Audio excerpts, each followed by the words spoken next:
guys, welcome back to my YouTube channel. My name is Funto. I'm a Nigerian living and studying in Moscow, Russia.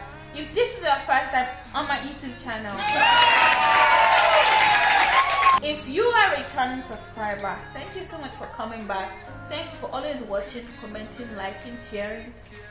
Tell people to subscribe. We can do more, right? In today's video, I have the one and only, and the biggest, and the baddest, and the bougiest. Abbas. Welcome back to my YouTube channel. Thank you. At this point, I think it's both of us that own this channel together. You know what? I think so. I'm supposed to be getting when the money time. That would make a good podcast. Of course. Because we have a lot to talk about. A whole lot. And I will be able to bounce, laugh. A whole lot. We just don't have time. It's the time. Because we'll have to like be convening in a venue and then prepare our topic, and of course we're not going to be shooting like 20 minutes podcast. Because you see, both of us, we talk a lot. And then aside from that, I think like our timetables are very different. And we also work in like the extreme part of Russia. I work in the north. Live separately. I don't know where I work. I just know that I work somewhere that is very far. Oh, Kolomska, it's not too, but it's like not west. No, it's not west. I don't know where you are. You northeast or not Gongon? Okay, then I'm like 29. Not Gongon. West. Yeah, and even when I get like my place, I still take a bus. So I literally walk outside of Moscow. And I realized that I don't walk outside of Moscow. But I realized I walk outside of Moscow. Was there I checked that place, that location on Google, and it says a city in Russia that borders Moscow. Oh wow. This is not even, so it might not be Moscow region. So it's not Moscow, it's a city. Because actually when I'm going to work, you see like a statue and then a very big billboard. No, I think it's even on that statue they write the name of the they like welcome to something like that, like an introduction. And I think for you as well. Because do you have like a place where they write welcome to that place? We don't go by train, so I don't. Makes sense. But most definitely, I know that I'm working like in Moscow because it's outside of Moscow. It's outside of Moscow, and it takes me a lot of time to get to work. Sometimes I want to go from my house to work, but when I look at the time, that's going to take me. It means I'll be spending nothing less than 5 hours in transit in a day. Girl, I did that for when I just got my work. I did that for like 2 days, and I'm like, it is finished. No, it's not enticing. I missed the next time I slept on the train and I missed my stop. It's not enticing, and the pay is not something I can afford to be taking taxi every day. I'm going to use my old salary on taxi. But yeah, we are here, and you know what is funny? This same period last year, I had issues. And I was thinking of, am I going to stay in Russia? Am I going to go back home? If I go back, what's my going back home going to look like? Am I going to be deported? Am I just going to go willingly and then come back and then the stress and all of that? And navigating my life in Russia, and even at this time, like I said earlier, I was trying to navigate going home and all of that. And that brings us to the topic of today's video: permanent residency in Russia.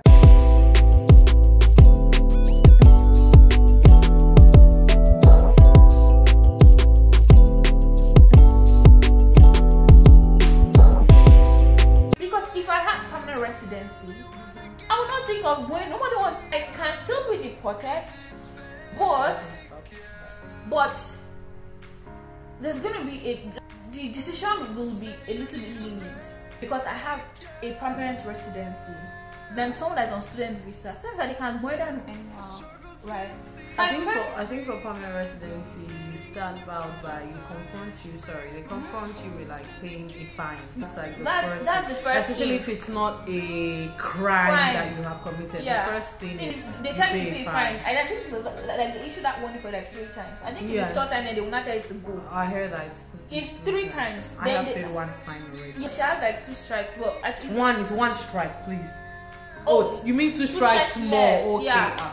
I'm like, but I think it's how has it been for you being a permanent resident in Russia? Honestly, I think for me it's been easier. Life has been easier in Russia. Let me know that. I got my permanent residency in 2022, February, the early part of February, and then having to travel to Nigeria without thinking of I have to plan visa. Like I could just go out and come in. Yes, it was really so. The only thing I had to think of was my ticket money. I didn't have to think of visa because when I was a student, I used to pay visa like every year. I didn't have to think about that, so that was like the problem solved. Also, I can apply for free. What do you call it now? Medical insurance. So I applied for one. I can work anywhere, and I have the right to get like to be signed or to be a contracted employee. That's because I know that my employer was saying, oh, we don't think you can. I'm like, no, you don't see me as, or you can't look at me now as a foreigner. You have to look at me as a resident of Russia at this point. Forget that I'm a foreigner, and then I have all the documents necessary like a resident does. Yeah, my life has been easier in Russia. One of the moments where I actually felt like, damn, I really need to get this resident permit. I mean, prior to now, I never thought I would want to get a permanent resident permit in Russia for various reasons, right? For example, this is just one is because I did not see myself staying here after masters. Yeah, I will have by now I will have permanent residence already. Permanent residence. One time that actually felt so bad that I didn't have it was when I was sick. I had to pay for health insurance, and I'm like, you guys scammed me. But yeah, that's by the way, because it is free for you, but I had to pay a lot of money to get that done. And with your free insurance, you can access any medical care. Honestly, the medical cares that I wanted to access, yes, I can. I cannot really say to what extent, but the fact that I can get a medical insurance and get it for free. So the fact that I can even get like medical insurance and not have to pay for it, I think it's just a blessing in itself. I don't know to what extent it works, but I think it should work well, because when I hear people at my workplace talk about their insurance, I know that they have various various services, medical services that they could get with that. That being said, of course, there would always be private institutions and private hospitals that you would have to pay. But if you're using a government hospital, I think that brings my next question. But I already mentioned that you got your permanent residence in 2022. So, how many routes do we have to be able to access permanent residency? And which route did you go with? I think there are various routes, honestly, because I remember when they gave us like this form, and then they had different routes. There is if you have the red diploma, the personal diploma. Yes, first class basically. Yeah, if you have like a red distinction, you can apply for permanent residency. If you already have a temporary residency for I think a year plus, after a year you can apply for permanent residency.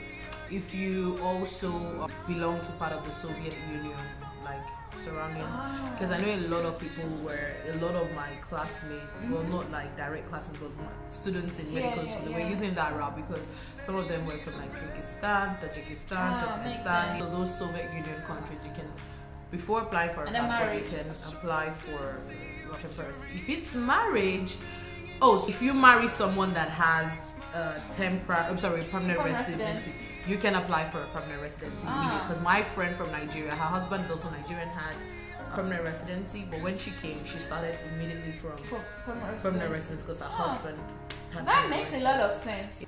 And so which route did you go through? I went through the distinction route. I knew you were going to do this. I just knew you were going to do this. Is your friend smart? Is she brilliant? You are the PhD student. It's not by that, bro. You think everybody can do PhD? It's about if he is then try. Graduated with distinction, my love. Did you please, yes or no? Did you graduate? No. Or did I finish the first class? Yes. Hey, so what's the difference?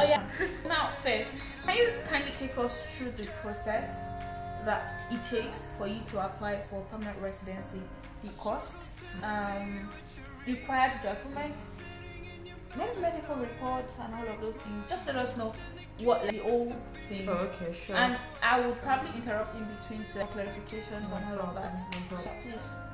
So because I use the first class route, of course you have to get a document, or you have to get some documents from your school to prove that your school is accredited in Russia. If your school is an accredited school in Russia, then that's not a problem. So I got some documents from my school coupled with my passport, and then I did some medical tests. I remember that as at the time in my city, I'm not talking about Moscow because I know it varies from city. In my city, the whole medical exam cost about 5,000 rubles. I paid the 5,000 rubles and then I could do different tests. Tuberculosis, HIV. There's a series of tests. They will tell you what to do. You don't have to. I have a question. You know, when you do temporary residency, you also do the medical test in the. Do I have to do this medical Yes, test? of course, because these tests, some of them are valid for 3 months, some of them are valid for 2 years, some of them are valid for 6 months, so it depends. I remember when I was doing mine, I had already done a fluorography, that's the chest x-ray thing. I had done it and then it was still valid, so I didn't have to do it again. Makes sense. But aside from that, you also see a psychologist, psychiatrist, to make sure that you're okay up here. Yeah, you'd see all these different specialists. Yeah, that was that about the medical. So I had to get a valid police report from Nigeria, and then by valid police report I mean that the validity is only 3 months. Honestly, what I spent on that, I cannot calculate it because the exchange rate was different. I actually did one that already expired, so I had to do another one. I cannot really put a price to that, but a police report from Nigeria is also needed. For clarity, guys, please watch my previous video on temporary residency. Because all police reports costing, we mentioned it there with my former guest Samuel. Yeah, continue. All right. After that, I paid for the. They call it Gosh Pay, but I don't know what it is. It's like when you pay for Visa 1,006. I think this was 3,500 or 1,000. I cannot remember. But it's not expensive at all compared to. I think that was the only price. Or that was the only thing I had to pay for that. It's like paying for Visa, so paying for the permanent residency. And it wasn't up to 4,000. It was the cheapest thing I ever spent. Oh, by the way, because she talked about the police reports, I think the whole legalization and all that, you talked about it there, so I wouldn't go over that. Then after that, first of all, I went for a consultation. They gave me the list of all these documents. I brought the documents to them.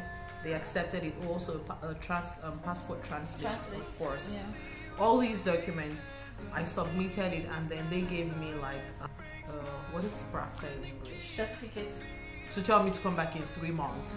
I was expecting, and then after 3 months I went.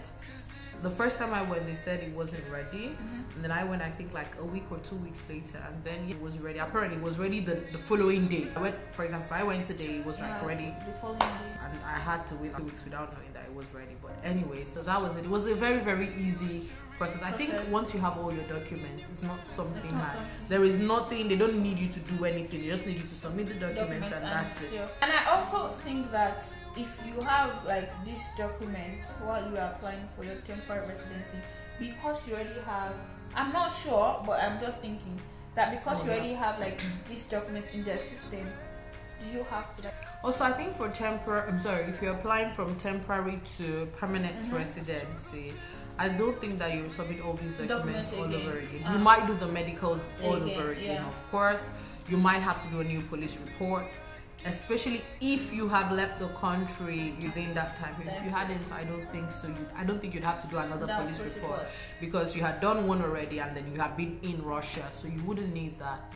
Yeah. Aside from that, I don't know. I'm not really sure because I didn't do that, but I just think it's logical that they wouldn't need these documents that are already in their system.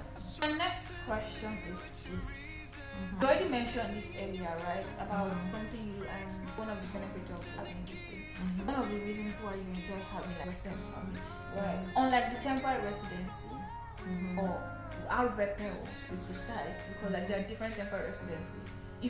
When I have the RVPL now, I cannot work outside of Moscow. Yes. Is that the same for you? No, I can work anywhere in Russia. So where did you get which city did you get your resident permit from? I got my resident permit in Archangel. They call it Archangel, depending on what you want. But yeah, I got my vid there. Permanent residency. I got it there, and with vid you can work anywhere in Russia. The farthest north, the deepest south, anywhere, absolutely anywhere. Talking about this, talking about medical insurance. As a permanent resident, can you bring your husband or your family? Yes, I can. If I'm married, I can bring my husband here, and then when my husband comes, he will have to apply. Of course, him coming, he might need a visa, but once he's here, he can apply for a permanent residence. So I can invite him to come over to join. Yes, husband and children. I don't know about like parents and siblings, but yes, they can come and do go for it. When I have the husband and the child. What else do we need to know about the permanent residency? I think it's just that there are some things you have to do after the permanent residency. So there are something called that's like yearly tax declaration. Yearly declaration, basically. So you have to go to the office, and then with that, what they just want to know is that they want to know how much you're making, what your yearly income is. They want to know if you have traveled anywhere within the year. So it's once a year, and then that's it till the next year. And then after that, like if you once a year, so if you did it in February, you have to do it next year February. But you have 60 days after that 1 year elapses. February, and then you can wait maybe till March, April before you do it. But don't let it exceed 60 calendar days before you go after 1 year. And then that's just it. You spend 5 minutes max. If there is no queue, 5 minutes, you're done. That's it. So it's not something so serious. It isn't. What's had disadvantage? So for instance, temporary resident for RPPL, you cannot leave the country for more than 3 months or 6 months. I'm not sure about RPPL. So what's the timeline? 180 calendar days for us. So literally 6 months. Yes. If you leave the country today, as at 5th of this month, you can. So if you're going to be leaving like today, you should back latest before December, literally. Maybe I should December. July. No, I'm just saying to be on the safe side. Yeah. To be the last time I went, I used my I did 178 before I came back. That was in 2020 when I just came to Moscow fresh. Yeah. If you go, even if you come on the 179th day, you are still good. You're good. So what happens if you come on the 180 day or 181st? Child, I didn't wait to find out. I do not want to find out because I have already paid fine. Guys, this yearly declaration, I was late once and then I paid fine. It was just 2,000 rupees, so it's not this thing. But I remember that they took me to the police. I don't want to call it a station, the police office and all that. But I don't want to wait to find out after 180. I'm telling you, I don't want to. I think for me, because this, it's not a problem, right? But I think because this country is too.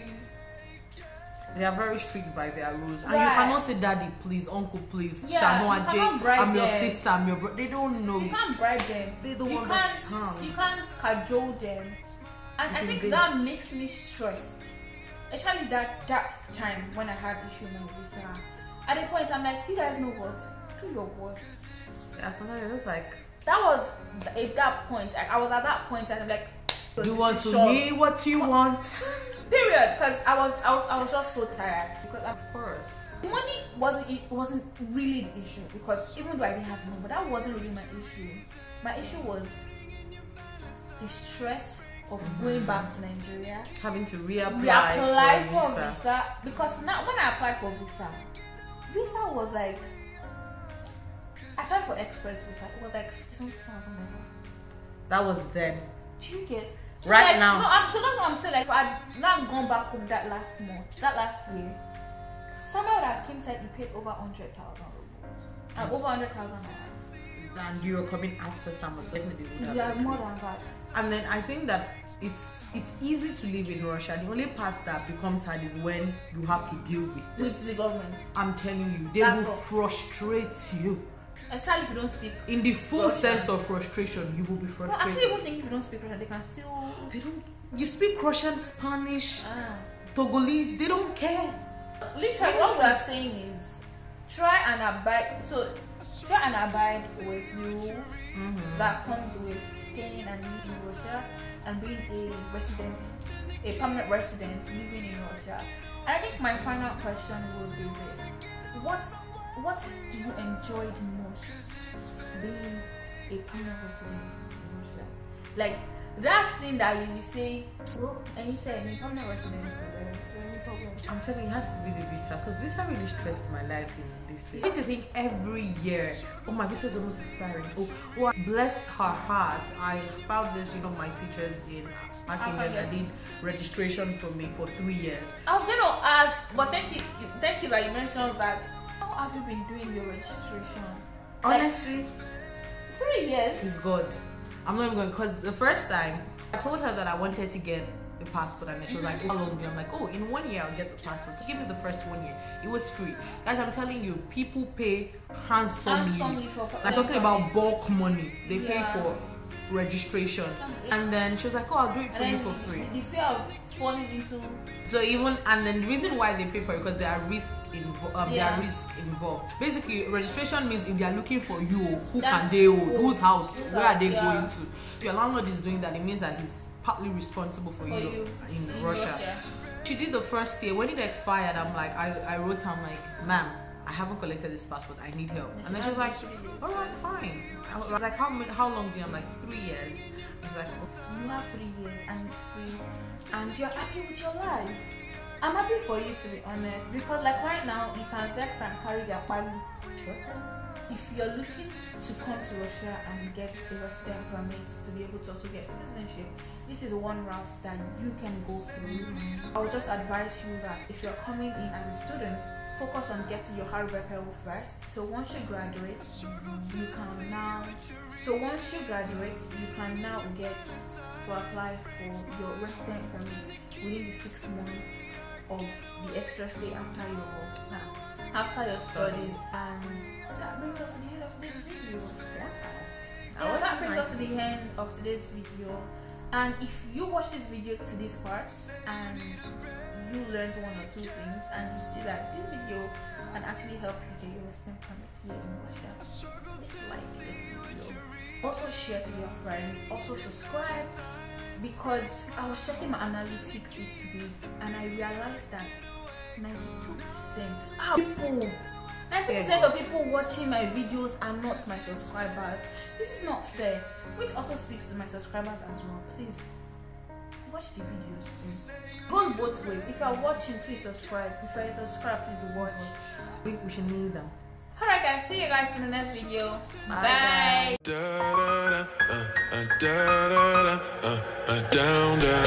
Bye.